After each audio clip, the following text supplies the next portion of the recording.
And here we are back on the podcast. We're here with Alan Stein Jr. He's a performance coach with a passion for helping business leaders change behaviors. And Alan has spent 15 plus years working with the highest performing basketball players on the planet. These are NBA superstars like Kevin Durant, Steph Curry, Kobe Bryant. And now we're going to be speaking today about these ideas like elite performance, like having a winner's mindset and peak performance and the things to model and the traits to adopt and the mistakes to avoid and all that fun stuff. So, Alan, glad to be talking to you. Oh, man, I'm equally excited. This will be a fun conversation. I agree. And it's always fun to just kind of like, think on your feet. And I see from your bio that you're a storyteller. So just right off the bat, like, what is a fun, impactful story to really wake people up and pay attention to you so that we know what you do and what makes you unique? Well, before I dive into an actual story, which I'm excited to do, let me set the context of why I believe storytelling is so important. Whether you're a coach, whether you're a business executive, whether you're someone in marketing, in sales, story is what helps change emotion. And emotion is what we actually use to make decisions, to create habits. Emotion is really the pulse of everything we do as human beings. We tend to think that we make, decisions based on logic and fact. But I've actually read research that says over 90% of the decisions we make, large and small, are based on emotion. So if you want someone to change the way they think, change the way they behave, change their habits, change their buying behavior, then it's vital that you get them to change their emotional state. And story is one of the best ways to do that. So in my keynotes, in my workshops, I make sure that I'm telling a story about every 8 to 10 minutes to continue them on that emotional journey. So I've long learned the importance of story.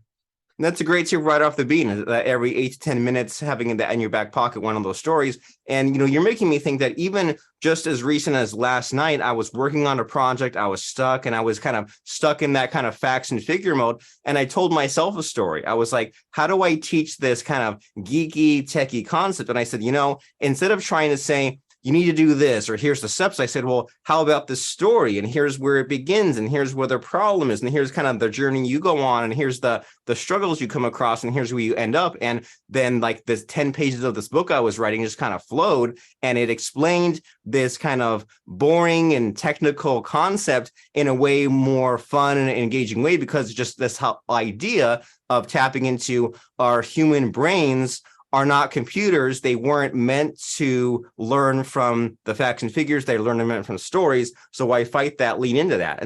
So I'm excited to jump into some stories about, with all of your sports experience. I'm sure that you have some struggles and triumphs to talk about. So, the floor is yours. What do you have to say to us? Awesome. Well, real quick, stories also make things more memorable and stickier. And as communicators and as leaders, we want to make sure that what it is that we're sharing actually resonates long after we share it. So I don't know if you realized it, but you just told a story about how you used story when you were, when you're hitting that stumbling block. And now that's something that I won't forget. If you would have just in 8 seconds just told me the facts of, hey, I got stuck, I just did this, it wouldn't be memorable and it wouldn't be sticky, but you just told a story about how you use story. So as we can already see, stories are impactful. And one of the ones that I use to open up almost every one of my keynotes, because it's one of my foundational principles, I'll give you kind of the shortened version now. And if any of your listeners or viewers want to hear the more theatrical version, they can go to my YouTube channel. But the reason I always start with this story is it's the foundation of my perspective as a coach and as a speaker. And it all stemmed from a time in 2007 when I got to meet Kobe Bryant for the first time. And he said something to me that changed my life forever. Now, for some context, I had a chance to watch one of his really early morning private workouts. And I remember as a young coach being very surprised that he was drilling down on some very basic moves, like stuff that I had taught to middle school age players. And, it's my assertion that in 2007, Kobe was the best player on the planet. So I was a little surprised that the best player in the world was doing such basic drills. And when I asked him about it later that day at camp, he said something that literally changed my life and perspective forever. I asked him why a player of his stature and at his level was doing such basic drills. And he smiled and he winked, but he said in a very serious tone, "Why do you think I'm the best player in the world?" because I never get bored with the basics. And that line and that concept of I never get bored with the basics, I mean, it still makes the hairs on my neck stand up. And, this was over 15 years ago. That became my foundational mantra. And I'm a huge believer that in order to be a high performer or successful in any area of life, you have to be willing to identify what the basics and the fundamentals are, but then you have to work towards mastery of them consistently, primarily during the unseen hours when no one else is watching. So this concept of never getting bored with the basics and working on the fundamentals during the unseen hours is really the staple of what it is that I teach to businesses and organizations around the world. And to kind of come full circle, what will make that story memorable, not only for you, but for everyone watching or listening right now, is the story at which I learned that. If I would have just told you that one of my mantras is never getting bored with the basics, it would most likely be forgotten by this afternoon. But because I attached it to a signature story about Kobe Bryant, who most people are aware of, even if they don't love the game of basketball, they will remember that story forever. And the reason I know that is that his untimely passing in January of 2020, I can't tell you how many emails and text messages, direct messages I got from people I had never met that saw me on stage years before and still remembered that story and that lesson. And they just sent me a quick note saying, I'm so sorry about his passing. I will never forget that story you shared. And I am always working on the basics. So it's just a testament to how story is so impactful in what it is that we do as leaders and as communicators. I love that so much. And there's like that Bruce Lee quote that's like, there's the guy that's done 10,000 different kicks and the guy that's done the one kick 10,000 times. And I'm more afraid of the one guy that's done the 10,000 repetitions. And you're giving me flashbacks to like Little League, like being like 8 years old when they would just hit fly balls. They would just do grounders. We would just play catch back and forth for hours on end, because why do a little bit of this, a little bit of that? Nothing's going to stick. And so you're all about this idea of stories, because you can kind of do the repetitions within your story and make the lesson stick, even though it doesn't really seem like it until the end. And you can have a lot of fun, and it can be entertaining, and you can kind of dance around it. And it's something that just really stays in our minds better than just having some real quick sentence where there's not really any context, where different people might misunderstand it, but it's a lot more difficult to misunderstand a story. And you've been blowing my mind so far with us saying how stories are everywhere. I mean, you and I have probably exchanged like 5 or 6 stories just in these first few minutes.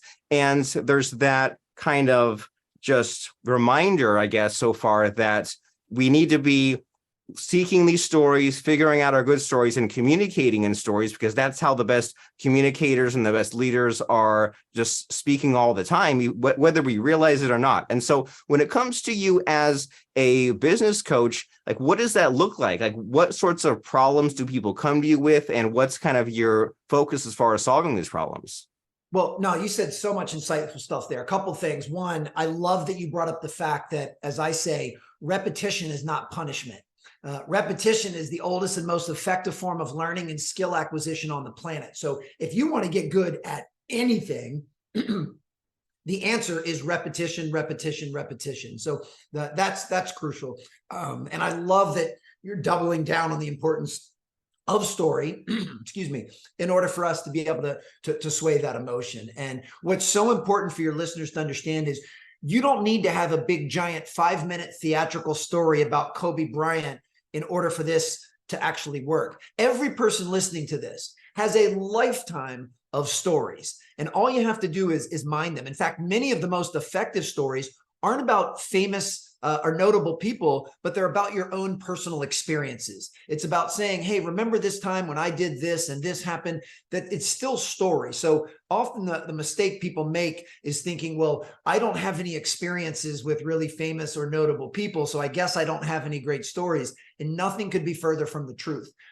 When I give one of my keynotes, I tell 4 or 5 different stories involving the NBA players that I've worked with and some notable coaches. But I also tell a story about being an amicably divorced father of 3. And when I had my kids over for dinner and I asked my 12-year-old son, Luke, to clean the table, and I tell a short story about that and the lesson learned. And I kid you not, at the end of my keynotes, more people come up and reference a story about a dad having dinner with his children than they do about me telling stories about some of these NBA players. So it's just proof that, any story that you can make somewhat entertaining and captivating, but most importantly, has a poignant lesson at the end that people can use to implement in their lives. Because really, that's the whole purpose of telling story.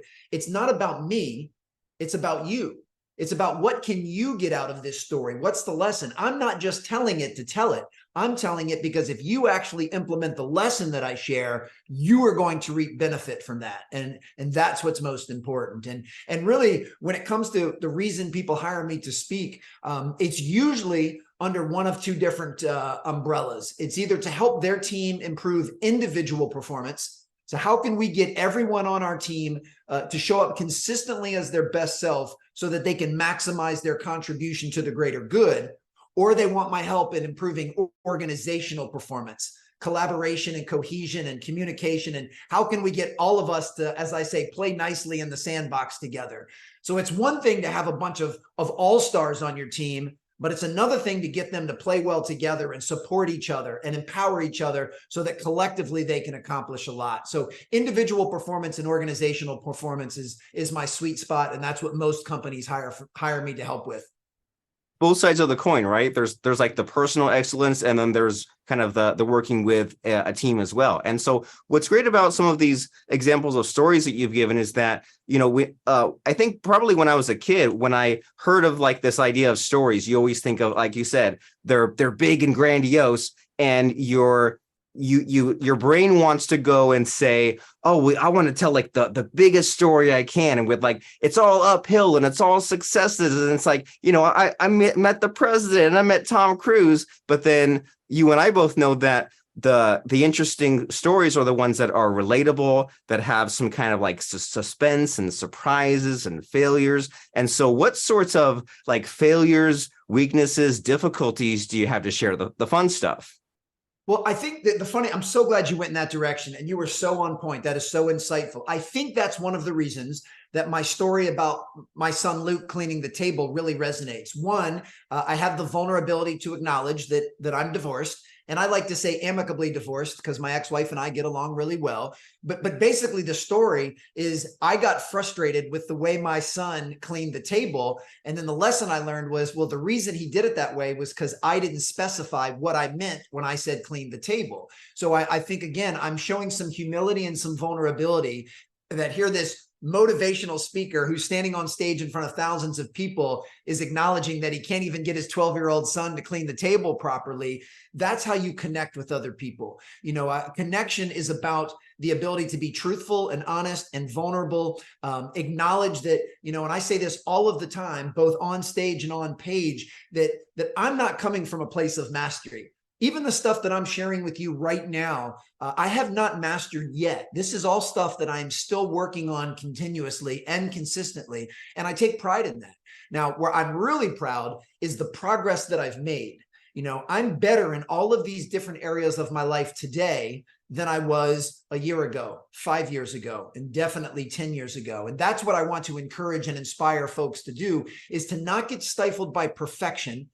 Don't feel shame or guilt that you haven't mastered everything right now, but instead feel a sense of pride and inspiration and optimism for the direction at which you're going.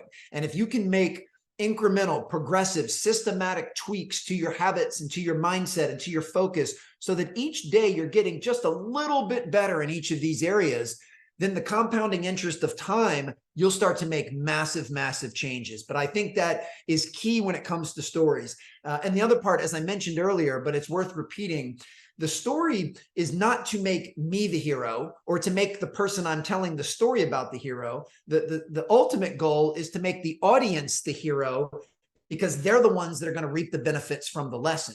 So that story it might be about Kobe Bryant, but the goal is the lesson that I learned from Kobe is a lesson that you and every one of your listeners and viewers can implement into their life. And all they need to do is ask themselves, what's the area that I want to level up?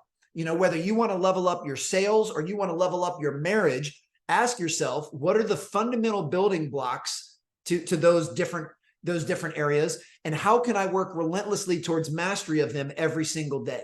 And if you come up with a list of 5 or 6 things that are the fundamentals of, let's say, having a very fulfilling, nurturing, loving marriage, and you do those things every single day, then you increase the chance of having a loving and nurturing marriage.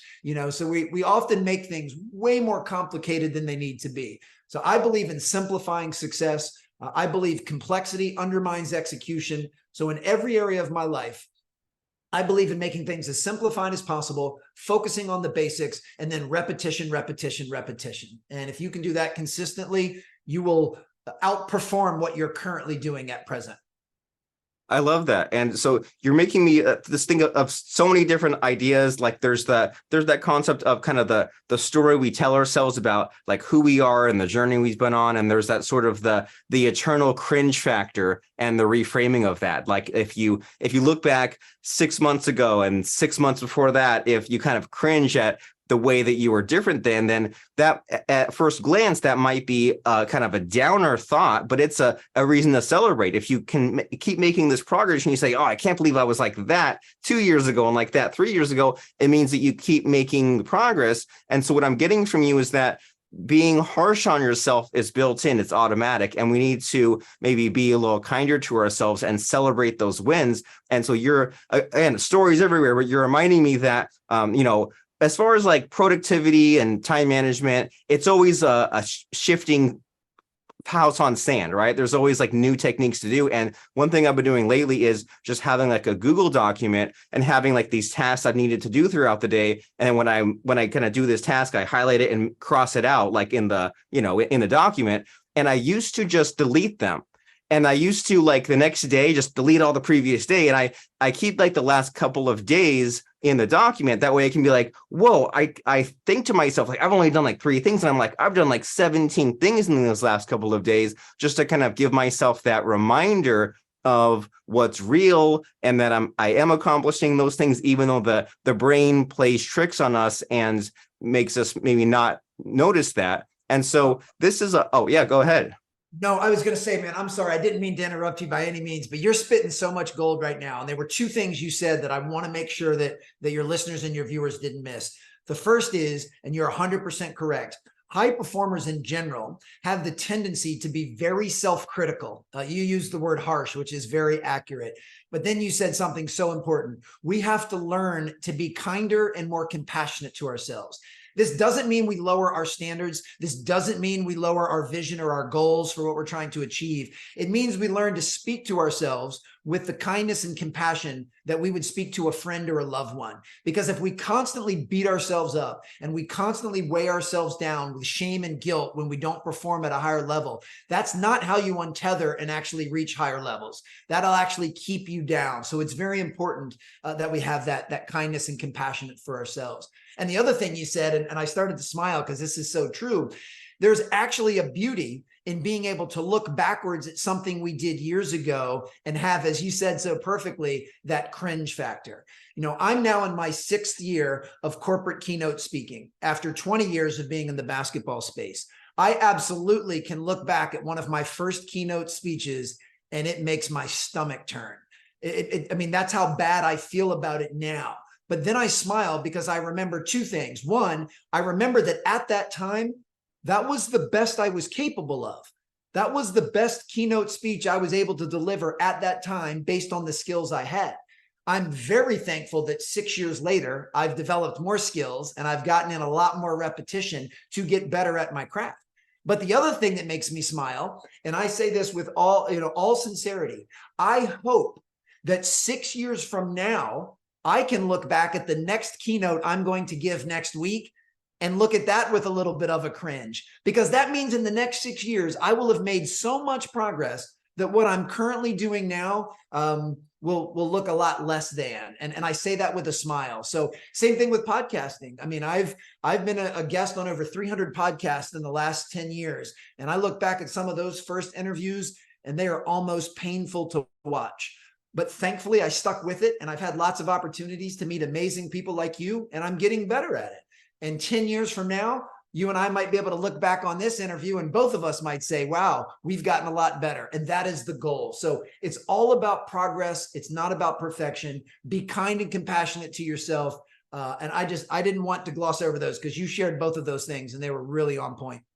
And they were amazing lessons. And you and I are just kind of doing this back and forth dance of like, I say a thing and then it brings you over here and then you say that and I grab that and take it over there. And we're having a lot of fun with the back and forth here. And so, but overall in our conversation, just the big mental note I'm making is to focus on the fundamentals because it's so easy to forget, and then think about those 5 or 6 fundamentals that I want to be working on, and write them down and look at them and review them. That way I'm always beefing those things up, whether it's public speaking or like being on time for things, or like building the writing muscle, or just whatever kind of strength I want to build. And so in our kind of final few minutes of our conversation, do you think, is there anything that's not being discussed about this, as far as like, habits, mindset, focus, discipline? There's all these things that people like talk about, and there's the trends, but is there anything that does not get enough attention these days that you think needs some attention?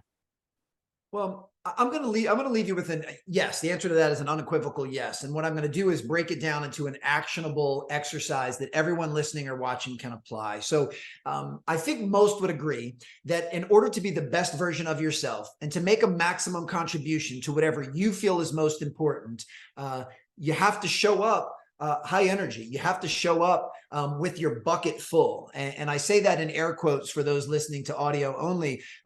Having your bucket full, you need it to be full physically, mentally, emotionally, and spiritually, if that's appropriate to you. But we owe that to the people that we care about. We owe that to our families. We owe that to our clients and customers. We owe that to our teammates and our colleagues and our coworkers. And here's an exercise you can do to help increase the chance that you will show up with your bucket full. You take out a piece of paper and you draw a vertical line down the middle. And on the left side of the paper, you come up with an exhaustive list of the things that do fill your bucket, the things that light you up, that make you smile, that you enjoy, that make you feel alive. This could be hopping on your Peloton bike or taking a yoga class. This could be listening to an awesome podcast like yours or watching an inspirational video. This could be meditation or prayer. This could be some quiet time or having coffee or walking your dog with a loved one. But whatever it may be, come up with a list of things that just writing them down actually make you smile.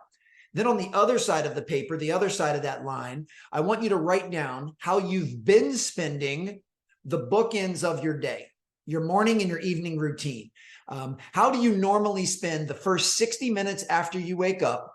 And how do you normally spend the last 60 minutes before you go to bed? And I want you to write down what you've been doing for the last couple of weeks. And then to complete this audit, you compare the 2 sets of notes, the 2 sides of the paper. And you ask yourself what I believe is the fundamental question when it comes to not only high performance, but it comes to a sense of true fulfillment. And that is, am I doing the things that I know I need to do to fill my bucket to be my best self? So ultimately, you're asking yourself, in your morning and evening routine, are you doing the things on the left side of the paper? And if the answer is no, I want to encourage you to slowly start sprinkling those things in your morning and evening routine, and watch how your energy increases, watch how your optimism increases, watch how your productivity increases. Because if you do this with some honesty, you will uncover what's called a performance gap. And a performance gap is the gap between what we all know we should do to be our best self and what we actually do. And the pinnacle of my work is getting people to help close that gap, is getting people to actually do the things that they know they need to do to be their best self. And anyone watching or listening right now, if you take the time and you have the honesty and the courage and the vulnerability to do that exercise, I give you my word, it will be a game changer for you. I can see that. I agree completely. The performance gap. And I imagine that the average person out there has allowed themselves to drift, right? You think about those bookends of the day, all those things that should happen, the things that light you up, fill your bucket. And I imagine that the average person, whatever that means, is probably starting the morning checking the messages on their phone, is ending the day checking the email on their laptop. And then on the other side of the left side of the thing they should be doing, like walking the dog, telling your spouse that you love them, drinking that coffee, praying, yoga. And so you make it sound so simple, but it's also simple to ignore the good advice and to just let the day after day beat you down. And next thing you know, your whole life is passed you by and you haven't trained, you haven't strengthened, you haven't focused. And so it's time to refocus and get back on track and apply these simple rules. They're simple, but they're also simple not to follow. So we need to kind of get back on track and follow those things. So if someone says, all right, Alan Stein Jr., he sounds amazing. He's changing the world. He has all this great advice. I want to know more. What's the next step? What's the call to action? Well, they can go to alansteinjr.com. My website is kind of the hub of everything that I do. And from there, I have a blog. I have a variety of different videos and resources on my actual site. But there's also quick links to follow me and connect on social. I'm at Alan Stein Jr. On Instagram, Twitter, LinkedIn, and Facebook. I take a lot of pride in putting out a steady, consistent stream of this type of content that I sure hope people find helpful and useful and valuable. Shoot me a DM on any of those, LinkedIn and Instagram. I'm really good about getting back to people. I'm very accessible and very responsive. I've also written 2 books, Raise Your Game and Sustain Your Game. And you can find those easily on Amazon or Audible or wherever you like to get books and audio books. But man, this was a really fun conversation. You are a great listener. You asked amazing questions, and nothing would make me happier than being able to serve anyone that's in your tribe and follows your show. Lovely. Thank you for the compliment. And I love your positivity and your consistency and your high energy. And we said Alan Stein Jr. on all socials because you're consistent in that way. And then AlanSteinJR.com to get to that website where there's that hub where you can see those blog posts, the links to those books, Raise Your Game and Sustain Your Game. And as we completely close out our conversation here, Alan, you know how important it is with storytelling to really end with a bang, right? Really end with something that just to really hit them hard. And so my favorite question to cap this off, to really put my podcast guests on the spot, is to ask, what advice do you wish you had received 20 years ago? 20 years ago, I wish I would have received the advice that I'm going to give your listeners and I'm going to give you right now. And that is to have a crystal clear vision of the person you want to be 20 years from now, and then make sure that every single decision you make in your life is in alignment with becoming that person. 20 years, I'm 47 years old at present. And I'm crystal clear on the man I hope to become by 67. And without getting too granular, I want the 67-year-old Alan to be mentally, emotionally, and physically fit. I want the 67-year-old Alan to have a deep relationship with his children, his family, and his friends. I want the 67-year-old Alan to be doing work he considers meaningful and in service of other people. Well, how I apply that is today, at present, I try to make as many decisions as I can in alignment with becoming that person. I try to make decisions that allow me to be mentally, physically, and emotionally fit. I work hard to have a deep relationship with my children and family and friends. I am currently doing work that I consider in service of others and that I find meaningful. So the beautiful part is I'm not delaying any of that until I'm 67. I'm reaping those benefits in present time because I'm making the decisions in present time. But what I'm also doing is I'm designing my future. If you and I, Robert, connect 20 years from now and we get a chance to hang out when I'm 67, I don't want you to be surprised if all of those things come true. They will, because I'm making decisions to make sure that happens. And I don't want anyone to get stifled, as I said earlier, by perfection. I'm not batting 1,000 and I'm not getting straight A's across the board. I don't make every single decision in alignment with being that person. And when I do mess up, or I make a boneheaded decision, or I make a poor choice, as we said earlier, I learn to forgive myself. I give myself some kindness and some compassion, and I simply move on to the next play. And here's the thing that I'll end this with, because this has been such a fun conversation. Here's my litmus test. Every single night before I go to bed, I ask myself a very important question. I say, Alan, you just traded 24 hours of your life for the progress that you made today. Are you happy with that trade? And if the answer is yes, if I made pretty good decisions most of the time that day, then I get some peaceful, restful sleep that night. In the rare instance that I had an off day, I wasn't my best self, I made some really poor decisions, I forgive myself. I give myself grace and compassion, and I still have some restful and peaceful sleep because I know I get another shot at this thing tomorrow. So that's advice that if I would have grasped onto that 20 years ago, it probably would have saved me a tremendous amount of heartache and pain and misfires. So I'm going to try to make sure the next 20 years of my life are the best 20 years of my life. Now you're on track and our listeners are on track. And that is very amazing and inspiring. We will see you at alansteinjr.com. And thank you, Alan, for showing up and just sharing. I feel like you shared like 20 podcast episodes worth in one session, but I really appreciate it. My pleasure. This was fun.